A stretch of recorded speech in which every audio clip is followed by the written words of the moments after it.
முருங்கை பவுடர் எல்லாம் இப்போ பேஸ்ட்டாக அரைச்சிட்டு பச்சை மிளகா மிளகாத்தூள் மஞ்சள்தூள் எல்லாம் போட்டு ஃப்ரை பண்ணி பூண்டு எல்லாம் போட்டு தான்.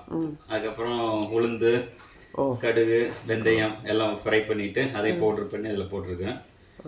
கடைசியாக பெருங்காயம் போட்டு நல்லா எண்ணெய் பிரிஞ்சு வந்தோன்னே இறக்கணும். எவ்வளோ ஊற்றுனீங்க எண்ணெய் 200 ml. ஒரு கட்டு மல்லித்தலையா? ஆமாம். ஓகே நேயர்களை பார்த்து கொள்ளுங்கள்.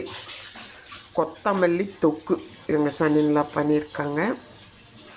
டுடே ஸ்பெஷல் இது கொத்தமல்லி முருங்கைக்கீரை தொக்கு. முருங்கைக்கீரை பவுடர் கொஞ்சம் இருந்ததை போட்டிருக்குறாங்க. கொத்தமல்லி தான், நாட்டு கொத்தமல்லி, நார்மல் கொத்தமல்லி இல்லை, நாட்டு கொத்தமல்லி. அதை மனசில் வச்சுட்டு நீங்களும் அது மாதிரி செய்யுங்க.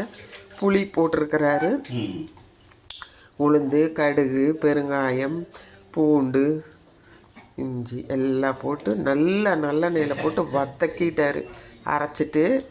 இது ஒரு மாதம் ஆனாலும் கெடாது. மல்லித்தொக்கு சாப்பாட்லேயும் சாப்பிட்லாம், இட்லிலேயும் சாப்பிட்லாம், தோசைக்கு சாப்பிட்லாம், சப்பாத்திக்கு சாப்பிட்லாம். சாதத்தில் போட்டு பிசைஞ்சு சாப்பிட்டா நெய் ஊற்றி சூப்பராக இருக்கும். நீங்களும் இது போல் செய்து பாருங்கள். சால்ட்டு போடணும், மஞ்சத்தூள் போடணும். வாங்க சாப்பிட்லாம்.